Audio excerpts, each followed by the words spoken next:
The kitchen was still, save for the quiet clink of the spoon against Henry's coffee mug. Emma sat across from him, her hands folded neatly in her lap, waiting for the inevitable. Silence had become the language between them over the years, tired, empty, and final. The sunlight from the window behind Henry highlighted every line on his face, the ones Emma had once memorized with affection. He didn't meet her gaze. His voice broke the silence, flat and devoid of emotion. "I regret marrying you, Emma." She didn't blink, didn't react with anger or hurt. The words were heavy enough to crush something inside her that had refused to break for far too long. No questions, no defiance, no tears. She simply stood, steadying herself against the table for a moment before walking out of the kitchen. Upstairs, in their bedroom, everything was just as it had always been, neatly arranged. Their bed, made with the same care he used to give. Her robe hanging on the back of the door, his cufflinks resting in a glass tray on the dresser. 40 years of shared space, of memories, of routines. And now it all felt borrowed, like a life she had been living for someone else. She walked to the closet, hesitating for a brief moment before reaching for her suitcase. Dust had settled on the zipper, a silent testimony to how long it had been since she last considered leaving. Each movement was deliberate, not with the hope of returning, but with respect for what had once been. When she reached for her worn diary, she hesitated. That diary had held every unsaid moment, every humiliation, every tear she hadn't allowed to fall, every joy she couldn't share. She thought about it for a moment, then placed it back in the nightstand drawer. Perhaps it belonged there, in the life she had built, in the story she was no longer willing to live. Downstairs, Henry remained seated, staring blankly at his coffee, his face a mask of indifference. He didn't ask where she was going or try to stop her. For a man who had confessed to regretting their entire marriage, he looked oddly calm, maybe even relieved. She picked up her keys, opened the door, and walked out into the bright morning light. The world continued, unchanged by her quiet departure. She didn't slam the door, didn't leave a note. She left with everything she needed and none of what she didn't. Before she closed the door behind her, the words she had never spoken to anyone fell silently on the wind. They would understand, eventually. For most of their 40 years together, Emma had believed her marriage to Henry was solid. Predictable, yes, but dependable. They weren't flashy, but they were a team. She had often told her friends, "We may not have it all, but we have each other." And for the most part, she believed it. She met Henry when she was 22, freshly graduated with too many dreams and not enough furniture in her one-bedroom apartment. He was 3 years older, already running his family's business. He had a calm confidence, the kind that made Emma feel safe. He wasn't overly affectionate, but he was steady, the kind of man who never forgot to take out the trash, always filled her car with gas before a storm, and never raised his voice. They married in the spring, and Emma wore her mother's wedding dress. Henry built their first dining table by hand. They weren't wealthy, but they built a life together, brick by brick. When their daughter, Olivia, was born, Emma stayed home. Then again when their son Jack arrived. She didn't call it a sacrifice. It was just what you did. She was the constant. She made lunches, baked birthday cakes, sewed Halloween costumes. She kept the house turning while Henry kept them afloat. They were a team, or so she thought. As the kids grew older, the silences between them grew longer. Henry buried himself in work, and Emma found solace in small things, joining a book club, volunteering at the local library, experimenting with new recipes. She made the meals and waited for his approval, sometimes receiving it, sometimes not even getting a glance. Still, she clung to those moments, convinced that love, even if faded, was still there. After the kids left, Emma thought they would have time together, maybe travel, maybe garden. But Henry only grew more distant. He buried himself in news shows and financial reports. Conversations became one-sided, and Emma's questions were met with distracted responses or silence. She thought it was just the natural course of a long marriage. Not every love story stayed passionate, right? But then came the anniversary dinner. It was their 25th wedding anniversary. Olivia and Jack had flown in, and Emma's best friend, Nora, helped her prepare a small dinner party. Emma wore a soft blue dress, one Henry had always liked. She curled her hair, dabbed on the perfume he used to buy her. She set the table with their wedding china, the set they only used once a year. Henry came home late, his tie crooked, his face drawn. He kissed her cheek distractedly and mentioned traffic. He didn't even change. No gift. Emma said nothing. She didn't want to make him feel guilty, but the silence between them was deafening. As they ate, Henry talked about work, about clients, about taxes. He was charming, as always, but Emma noticed the absence of recognition, of appreciation for the life they had built. When Nora raised a toast, to Emma and Henry, 25 years and still going strong, everyone cheered. Someone asked Henry to say a few words. He stood, adjusted his tie, and gave a small smile. "Well, I guess we've made it," he said. "A quarter century. That's a long time to tolerate anyone." A few people laughed, but Emma didn't. She didn't laugh, didn't join in the applause. Henry continued, "You marry young, you figure it out as you go. You settle in, get used to each other's quirks. Eventually, it becomes easier to stay than to leave." That was when it hit Emma. The words she had never expected to hear. The confirmation that what she had been denying for so long was true. She had become nothing more than an obligation. The next day, she packed her bags. And when she walked out the door, she knew she wasn't just leaving him. She was leaving a life that no longer belonged to her. In the months that followed, Emma would learn to rebuild. She would find peace in small moments, not relying on approval, but creating it within herself. Her journey wasn't one of vengeance. It was one of self-discovery, of reclaiming her voice, of finding the strength to start over. The last step in this story was simple. Emma realized she didn't need to explain herself to anyone, least of all Henry. Because in that moment, she was no longer asking for permission to live. She had already begun. The sound of Henry's spoon tapping against his coffee mug was the only noise in the kitchen. Emma sat across from him, hands neatly folded in her lap, waiting for the conversation that would inevitably come. Over the years, the silence between them had evolved into its own language, heavy, tense, and final.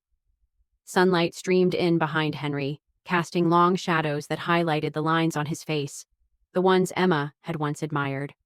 But today, they felt like distance between them. He wouldn't meet her eyes when he spoke. His voice, flat and emotionless, cut through the air. "If I'm honest, I regret marrying you." Emma didn't flinch. No tears, no anger, no questions. She didn't need to ask why. The words were enough to break something inside her that had held on for far too long. She stood, her movements slow and deliberate, the ache in her chest threatening to overwhelm her. But she refused to let it show. Without saying a word, she walked out of the kitchen. Upstairs, in their bedroom, everything was just as it always had been. Neat, orderly. The bed, made with the same routine care. Her robe hanging on the back of the door. The familiarity was suffocating. She opened the closet and reached for her suitcase. The zipper was coated in dust. She didn't hesitate. Each movement was methodical, not out of any hope of returning, but out of respect for what had once been. She reached for her worn diary, but then stopped. That diary had held everything she couldn't say aloud.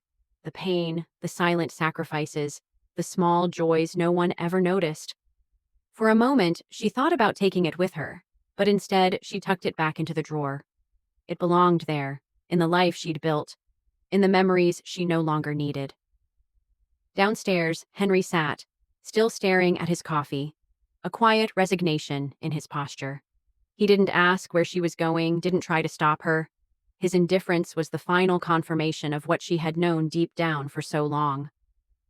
With a deep breath, Emma picked up her keys, opened the door, and stepped out into the bright morning light. The world didn't stop. It never did. Before she closed the door behind her, the words she had never spoken to anyone fell quietly into the air. They would understand, eventually. For most of their 40 years together, Emma had believed their marriage was solid. Predictable? Yes, but dependable. She had always told her friends, We're not flashy, but we're solid. And for the most part, she had believed it. They had routines, history, and a life that felt safe, even if not thrilling. Emma met Henry when she was 22, newly out of college with too many books and not enough furniture in her tiny apartment. He was 3 years older, already working in his family's business. He had a calm, steady presence that made her feel safe. He wasn't overly affectionate, but he was dependable. The kind of man who always filled her car with gas before a storm, who never forgot to take out the trash. They married in the spring, and Emma wore her sister's wedding dress. Henry built their first dining table by hand. They weren't wealthy, but they built a life together, piece by piece.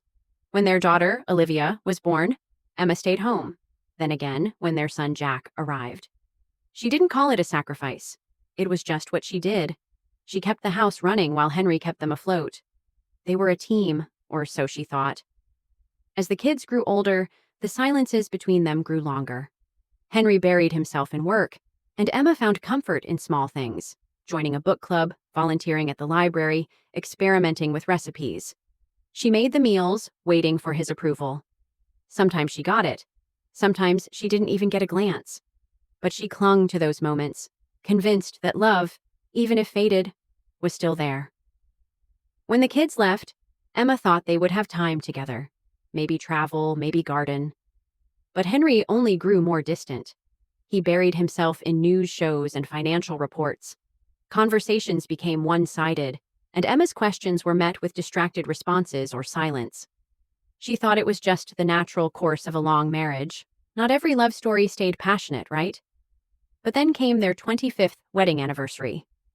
It was a quiet evening, with Olivia and Jack flying in for the weekend. Emma had planned a small dinner party with help from her best friend Nora. She wore a soft blue dress, one Henry had always liked, and curled her hair. She set the table with their wedding china, the set they only used once a year. Henry came home late, his tie crooked, his face drawn. He kissed her cheek distractedly and mentioned traffic. He didn't even change. No gift. Emma didn't say anything. She didn't want to make him feel guilty. The silence between them was deafening. As they ate, Henry talked about work, about clients, about taxes. He was charming, as always, but Emma noticed the absence of recognition, of appreciation for the life they had built. When Nora raised a toast, to Emma and Henry, 25 years and still going strong, everyone cheered. Someone asked Henry to say a few words. He stood, adjusted his tie, and gave a small smile. "Well, I guess we've made it," he said. "A quarter century. That's a long time to tolerate anyone." A few people laughed. Emma didn't. She didn't join in the applause. Henry continued, "You marry young, you figure it out as you go. You settle in, get used to each other's quirks. Eventually it becomes easier to stay than to leave." That was when it hit Emma, the confirmation that what she had been denying for so long was true. She had become nothing more than an obligation. The next day, she packed her bags. She walked out the door. And when she did, she knew she wasn't just leaving Henry. She was leaving the life they had built together, the life that no longer belonged to her. In the months that followed, Emma rebuilt her life.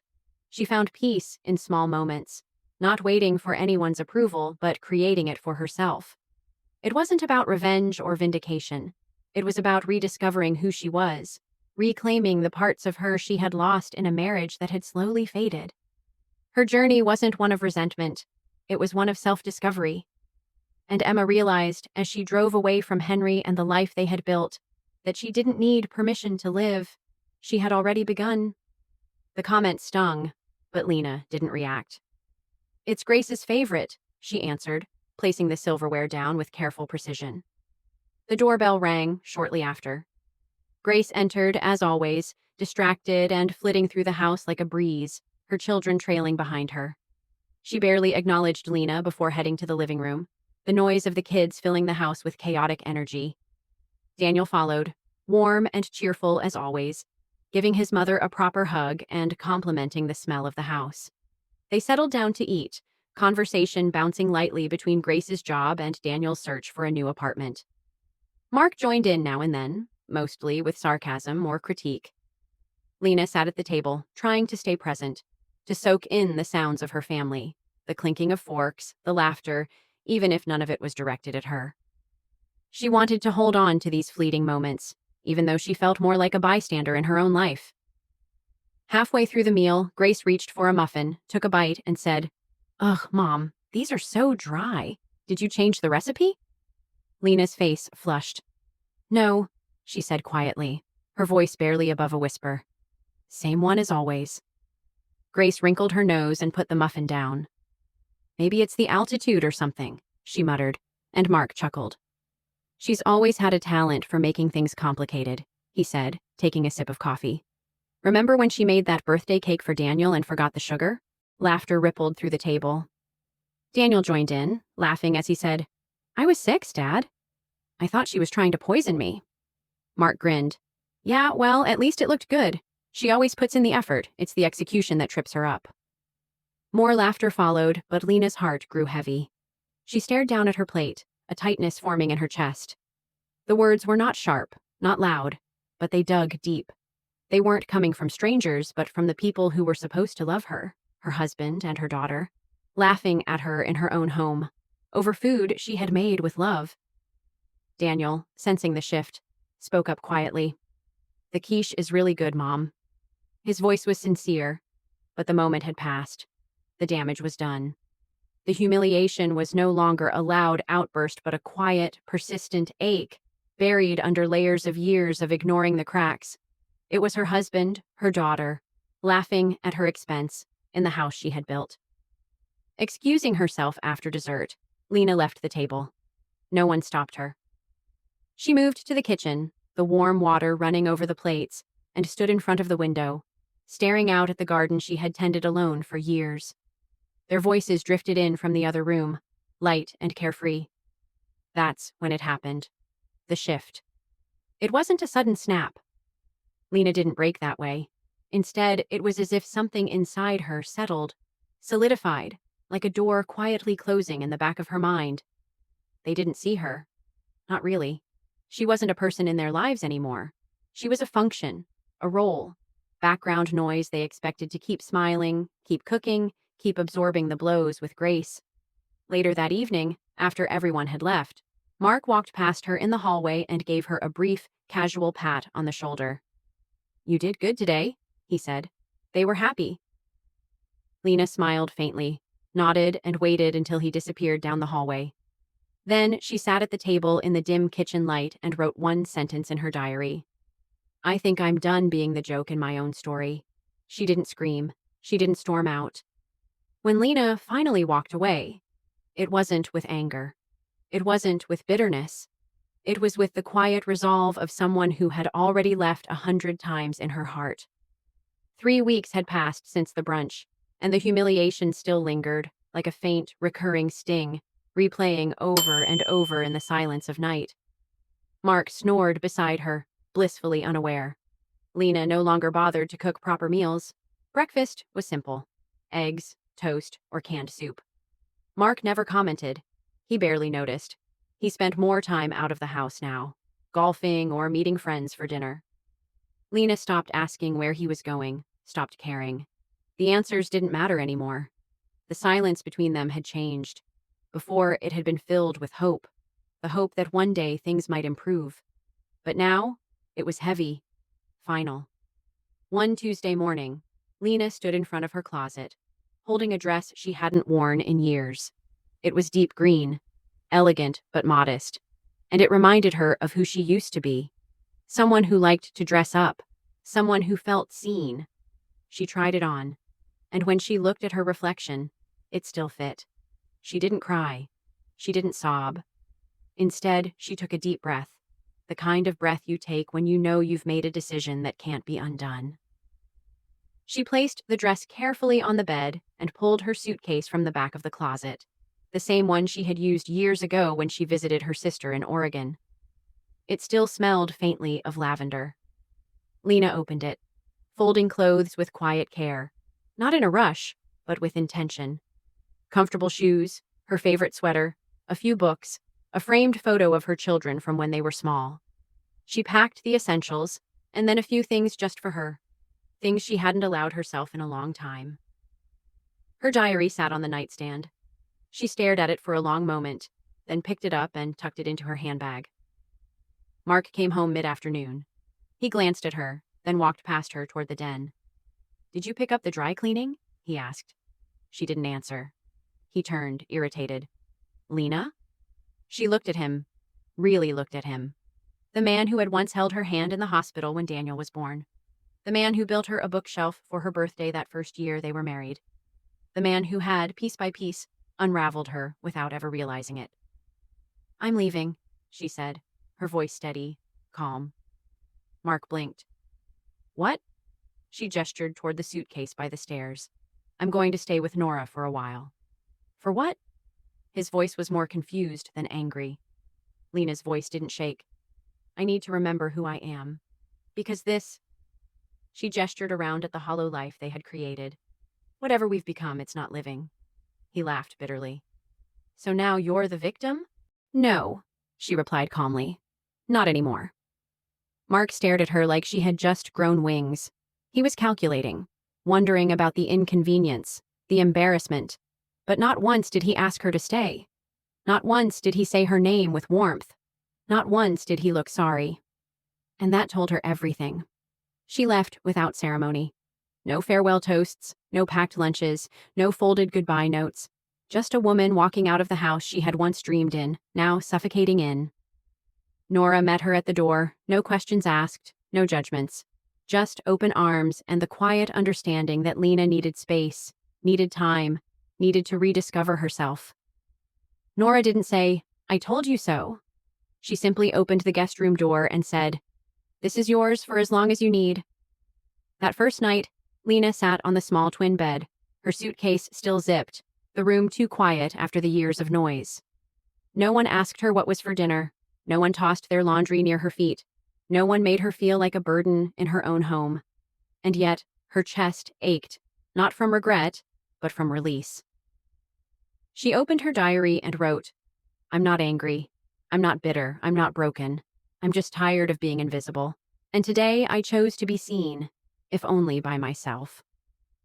Outside, the wind brushed through the trees, and for the first time in years, Lena felt something shift, like the world itself whispered, "Finally."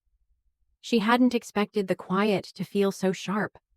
The next few days at Nora's passed in a blur. The guest room was cozy, simple. A twin bed, a nightstand with a ceramic lamp, a window that let in the afternoon sun. Nora had placed fresh flowers on the dresser, laid out fluffy towels in the bathroom. She had tried to make it feel like home, and Lena appreciated it. But nothing about it felt like Lena's life. It felt like she had stepped into someone else's calm, someone else's quiet, someone else's life. But for the first time in years, it didn't scare her. Each morning, Lena woke to the soft melody of birds outside her window. And for a brief moment, she would wonder if everything, the decision, the silence, had been a dream.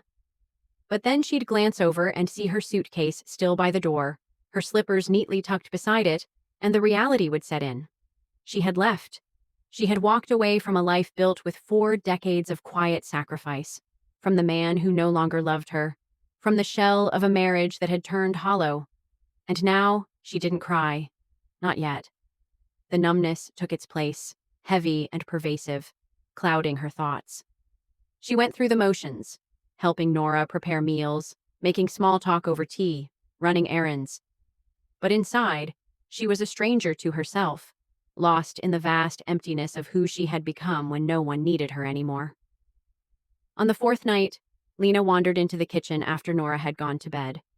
The quiet was oppressive, the only sound the ticking of the clock on the wall.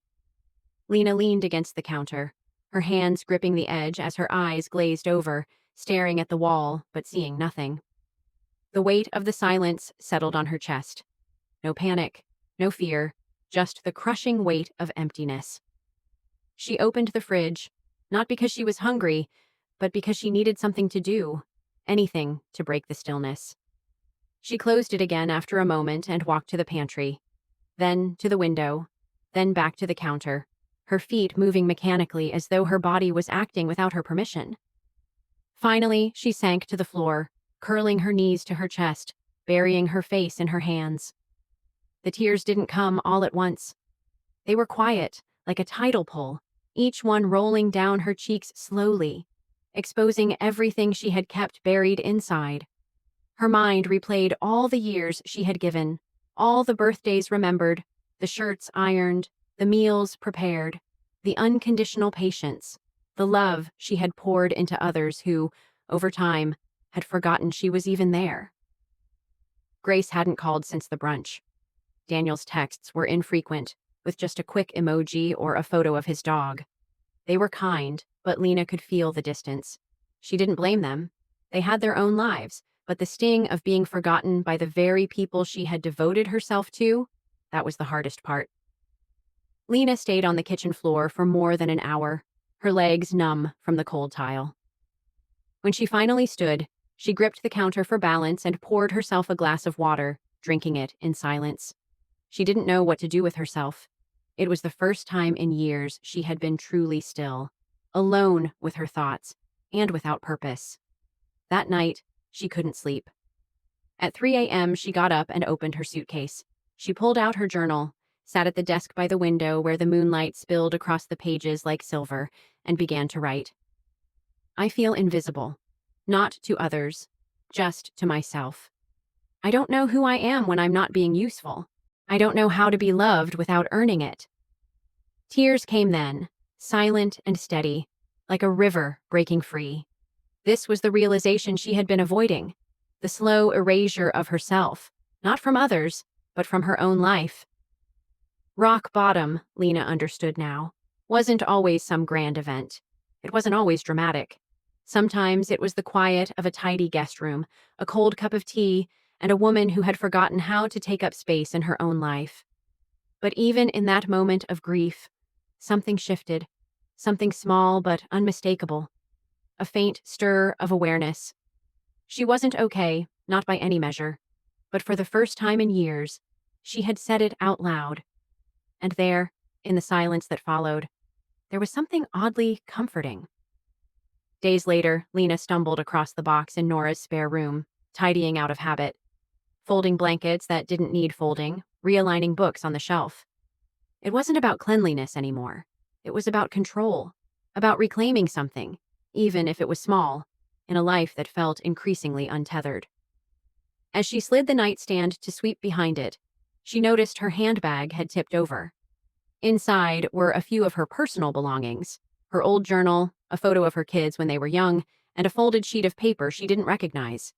It wasn't just any paper, it was a page from her old journal. Torn, faded, smudged near the fold, dated October 7th, 1993, almost 30 years ago. Lena sat slowly on the bed, her fingers tracing the faded ink. She read, I think Mark still loves me, but I miss being looked at.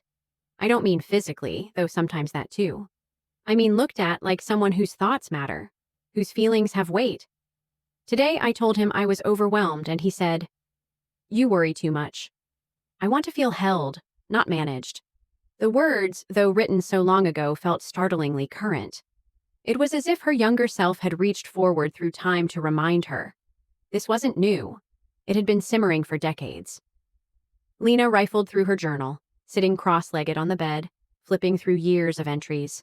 Some angry, some wistful, most just painfully honest. They weren't just about a crumbling marriage. They were about a woman slowly disappearing inside of it. She found entries from joyful days too. Christmas mornings, Daniel's graduation, quiet evenings when Mark had rubbed her feet without being asked. She held those moments like precious artifacts, things she didn't want to forget. One entry from 2007 caught her attention. He bought me lilies for our anniversary today. But when I told him they reminded me of funerals, he shrugged and said they were on sale. I smiled and said, Thank you. Why do I keep shrinking to make room for his convenience? Lena remembered that night vividly, not because of the flowers, but because that was the night she went to bed with a migraine, crying silently into her pillow, convinced she was ungrateful. Now she saw it clearly, another inch lost in the slow erosion of her worth. And then, tucked in the back sleeve of the journal, she found something unexpected, a faded photo.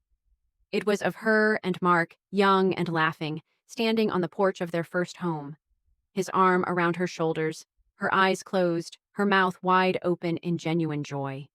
She hadn't remembered that version of herself. Light, unguarded, free. Lena stared at the photo for a long time, the truth settling on her like a heavy blanket. She hadn't laughed like that in years. Not a polite smile, not a chuckle for company, but a real, full laugh. The kind that made your cheeks hurt. That realization stung, but it also sparked something deep inside her. The pain didn't disappear, but beneath it, a quiet question emerged. If that version of me once existed, could she still? That evening, Lena didn't cook. She didn't clean. She didn't make tea. She sat by the window, the photo in hand, the rain tapping softly against the glass. Her journal lay open in her lap, but she didn't write. Not yet. For once, she just sat with the truth, let it breathe. She let herself feel it without trying to fix it. And in that stillness, surrounded by years of her own quiet voice, Lena didn't feel lost. For the first time in a long time, she felt seen. Not by Mark, not even by Nora, but by herself. And that was the beginning. Lena's awakening didn't come in a dramatic moment. There was no grand epiphany, no movie-like realization. It came quietly, like morning light creeping into a dark room. Soft, steady, and impossible to ignore. Once it arrived, it began the shift she hadn't even realized she needed. The morning after Lena had reread her journal and found the photo, she woke before sunrise. The house was still, the quiet stretching around her like an old friend. Barefoot, she walked to the kitchen, where Nora had left a small note on the fridge. Gone to yoga. Back by 9. Make yourself at home. A simple gesture, but it made Lena feel cared for in a way she hadn't in years. The next weekend, she visited the farmer's market alone, then spent the afternoon baking a plum tart, not for anyone else, just because she loved the smell. She called Daniel without waiting for him to call first. She ignored Grace's curt texts and didn't chase after more. One morning, she looked in the mirror and whispered to her reflection, "You're still in there." Her awakening wasn't about revenge. It wasn't about making Mark regret losing her or proving anything to anyone. It was about returning to the girl who used to laugh with her eyes closed, to the woman who had dreams that stretched beyond the walls of her kitchen, to the self that had been waiting patiently for her to remember. And now, Lena wasn't just surviving. She was beginning to live. She didn't announce her next move. There was no grand speech, no social media posts, no pointed messages to mutual friends.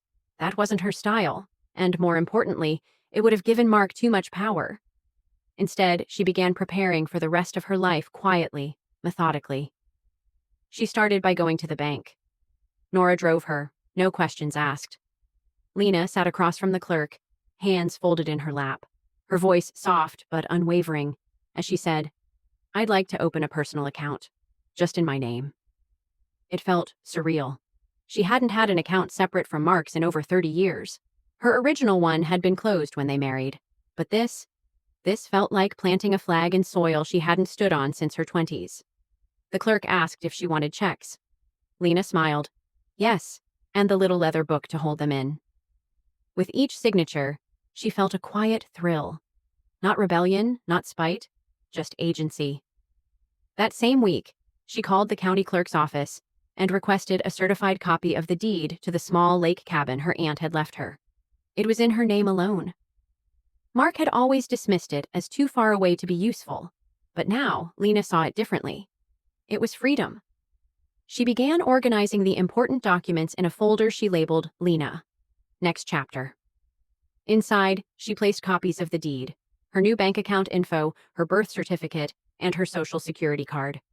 She updated her emergency contact from Grace, who hadn't called since the brunch, to Nora. She also started removing herself emotionally from the places that had held her captive. She stopped checking the security camera feed in the house she once shared with Mark. She stopped waiting for him to reach out.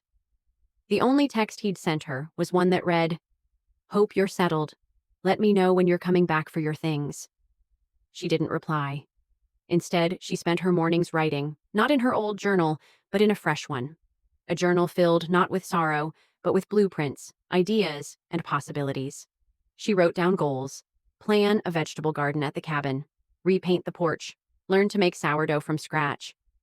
She even jotted down the name of a local real estate lawyer, just in case she needed advice about protecting the property. Nora offered suggestions but never pushed.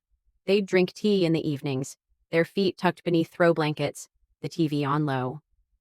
Once, while watching a documentary about women reinventing themselves after 60, Lena said, "I don't need to reinvent. I just need to remember." Behind the scenes, Lena began canceling old patterns. She unsubscribed from Grace's relentless group texts about school fundraisers. She stopped watching the news programs Mark used to keep on all evening. She even changed the ringer on her phone. No more sharp tones. Now it chimed softly, reminding her that nothing needed to be urgent anymore. She started walking by herself every afternoon, through tree-lined sidewalks and quiet neighborhoods. She felt the rhythm of her own breath, the swing of her arms, the pulse of her body waking up. Sometimes she listened to music, mostly classical, sometimes jazz. Once, she even danced a few steps on the trail, smiling at her own ridiculousness. One day, she passed a community bulletin board and saw a flyer for a women's retreat. A weekend of journaling, yoga, and silence. Without overthinking it, she tore off a tab and emailed the organizer. That night, she signed up, not to run away from anything, but to move toward something. Each step Lena took wasn't loud. It wasn't revenge. It wasn't rebellion. It was repair. She wasn't planning a dramatic return. She wasn't building a case or plotting a confrontation. She was simply building a life that didn't depend on being needed, tolerated, or dismissed. It was power, silent, steady, private power. And as Lena closed the last folder on her nightstand, she smiled. She wasn't trying to be seen anymore. She was simply becoming again. Lena had taken what she needed weeks ago, but she knew what Mark really meant. He was expecting her to come back eventually, to fold back into the life he had built around his routines, the one where she filled in the gaps, cooked the meals, handled the birthdays, managed the doctor's appointments. "I don't think I'll be coming back," she said, calm but firm. There was a pause on the other end. "You mean, not yet?" "I mean, not at all." Mark scoffed. "So, you're really throwing it all away after one bad conversation?" Lena knew then that he hadn't read the room. He hadn't understood the years, the quiet decay that had seeped into their marriage. This wasn't about one conversation. "This isn't about one conversation, Mark," she replied, her voice steady. "It's about a marriage you checked out of a long time ago. I just finally stopped pretending not to notice." He didn't yell, he didn't beg. He just said, "Well, that's sad," and hung up. But the next week, he texted again. "The bills are piling up. I can't find the insurance forms." She didn't respond. 2 days later, he called. "Lena, where's the file with all our tax records?" "In the cabinet under the printer," she answered. "Same place it's been for 10 years. The silence on the other end was telling. He had never learned where things were because he never needed to. That was when it clicked. Her absence wasn't a void. It was a mirror. Mark was now forced to look at everything she'd held together. Not with noise, not with credit, but with the quiet persistence of someone who loved deeply and asked for little. Nora noticed the shift, too. "You're glowing a little," she said one morning over coffee. Lena laughed. "That's just my moisturizer." "No," Nora smiled. "It's something else. You don't shrink anymore when you talk about him." And it was true. Lena wasn't angry. She wasn't seeking validation or justice. She was rooted now, anchored in a self that was no longer waiting for permission to exist. The subtle shift reached Grace as well. One evening, Lena's phone buzzed with a message. "Dad says, you're not answering. Are you okay?" Lena stared at it for a long time. In the past, she would have rushed to reassure her daughter, instinctively jumping into the role of caretaker, peacemaker, fixer. But now she simply replied, "I'm okay. I just don't want to keep pretending I'm not hurt." There was no reply for 3 days. Then, "I guess I didn't realize how far things had gone." "I'm sorry." No explanation, no excuses. But it was something. Even Daniel, who had been quieter throughout, began calling more regularly. "You sound different, Mom," he said during one call. Lighter. "I think I am." she replied. One afternoon, she visited the cabin alone, the one her aunt had left her. It was still rough around the edges, but the moment she stepped through the door, something inside her sighed in relief. The walls smelled like cedar and dust, and the floor creaked in familiar, honest ways. She spent the weekend cleaning, rearranging, imagining. She would paint the walls a soft yellow, put a rocking chair on the porch, plant lavender in the garden beds. It wouldn't be grand, but it would be hers.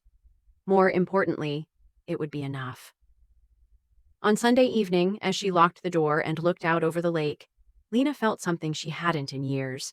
Not pride, not joy, but sovereignty. She belonged to herself again. Meanwhile, Mark called again the next day. Twice. Left a voicemail.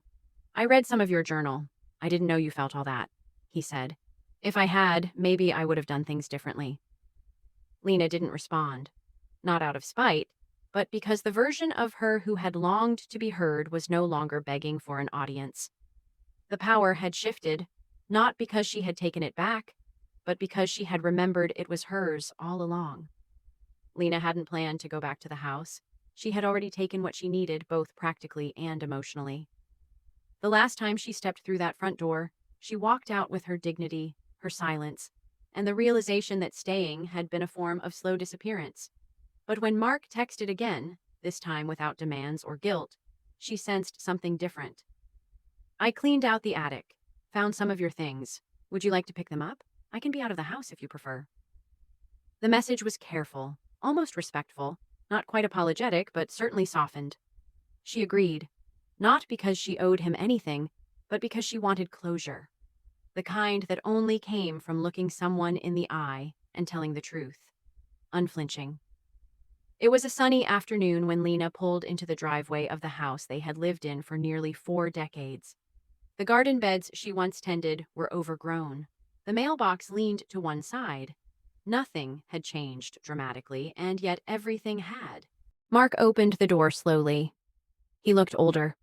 No, not just older, but tired in a way Lena had never seen before. His eyes met hers and then dropped, unsure. I didn't expect you to come, he said. I didn't expect you to ask, she replied. They stood there for a beat, the air thick with things unsaid. Then Lena stepped inside. The living room was dim, dust clinging to the windowsills. The dining table, once the center of their family life, had a pile of unopened mail scattered across it. It felt like a shell of a life, still standing but long abandoned. He gestured to a few boxes near the staircase. These are yours. Lena walked over and opened the top one. Her photo albums, a few cookbooks, a shawl her mother had knitted years ago. Objects once intertwined with love, now carefully placed in cardboard. It felt almost ceremonial. Thank you, she said, then turned to face him fully. I read your journal, he said suddenly. Her stomach tightened. I didn't leave it for you. I know, he nodded. But I needed to know why. And I think now I do. Lena didn't let him off easy. Then you know I stopped being your wife long before I packed my suitcase. He nodded again. I thought you were just always going to be there, like the floors or the roof. I didn't realize you had an end. She looked at him. Really looked. Not with bitterness or longing, but with a calm she had earned, one painful moment at a time. I tried to tell you, she said quietly, not with ultimatums or anger, with gestures, with patience, with hope. You weren't listening. Mark rubbed the back of his neck, his eyes glassy now. I didn't know how to love someone who didn't need fixing. You were whole, Lena, and I think I resented that.